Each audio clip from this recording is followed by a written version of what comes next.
नमस्कार सम्पूर्णमा। हजुरहरूले आफ्नो भान्साकोठाबाट निस्किने फोहोरहरूलाई कसरी व्यवस्थापन गर्नुभएको छ?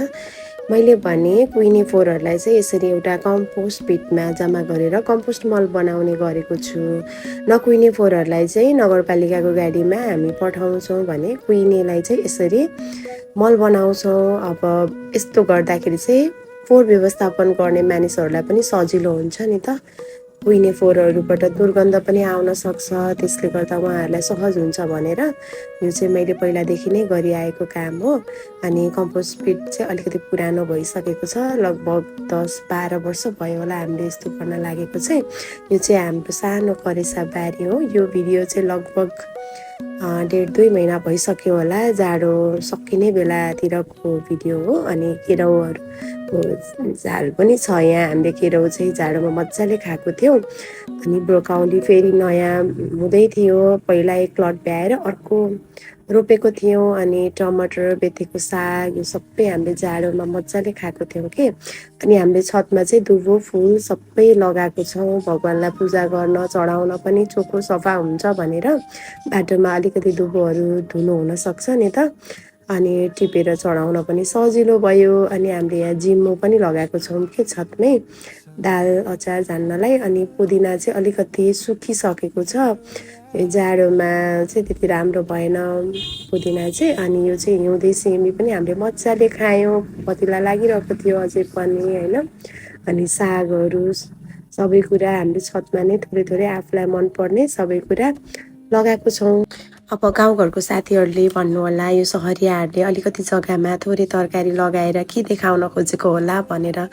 तर चाहिँ मलाई के लाग्छ भन्दा साथीहरू, हामीलाई चाहिँ जे सम्भव छ, हामी जहाँ छौँ जस्तो छौँ होइन, जे गर्न सक्छौँ त्यो चाहिँ हामीले गर्नुपर्छ।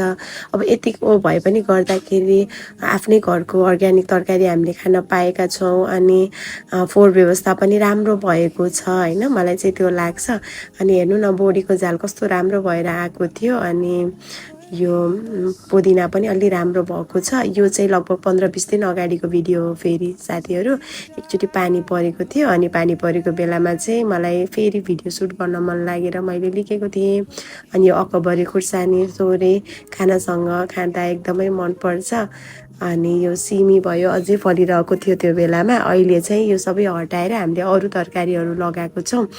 अनि अहिले चाहिँ करेला, अनि त्यसपछि घिरमला पनि फल्न थालिसकेको छ कि साथीहरू। अनि ब्रोकाउली चाहिँ फुलेन, राम्रो भएर आएको थियो तर सायद सिजन सकिएर होला फुलेन। अनि हामीले चाहिँ कर्कलो गाभा पनि भन्छौँ नि, हो त्यो पनि लगाएको छौँ कि घरमै, हामीलाई सबैलाई एकदमै मनपर्छ। अनि यो अकबरी अलिअलि रातो पनि भएको छ अहिले। यो चाहिँ हालसालैको भिडियो हो, मैले फेरि क्याप्चर गरेको थिएँ। अनि बल्ल तीनवटा समयको भिडियोलाई चाहिँ मिक्स गरेर बल्ल अहिले हजुरहरूको लागि तयार पारेको छु। हजुरहरूलाई कस्तो लाग्छ सल्लाह सुझाव दिनु होला। अनि हजुरहरू यो भिडियो कहाँदेखि हेर्दै हुनुहुन्छ कमेन्ट पनि गरिदिनु होला। अनि यो खुर्सानी पनि कति राम्रो भएर आएको छ। अनि अब सायद करेला पनि फुल्छ होला, अनि फल पनि। अनि बोडी पनि मजाले फलेको छ साथीहरू। हामीले 2-3 छाक चाहिँ खाइसक्यौँ, अनि अझै फलिरहेको छ। यो देख्दा चाहिँ एकदमै रमाइलो लाग्छ कि। हुन त यसले पुग्दैन, हामीलाई बजार पनि जानुपर्छ, तर पनि कहिलेकाहीँ मुख फेर्न पाएका छौँ। अनि पुदिना चाहिँ अझै राम्रो भएर आएको छ। अनि हेर्नु न, घिरमला मजाले पतिला लागेको छ, अब सायद राम्रै फल्दै जान्छ होला।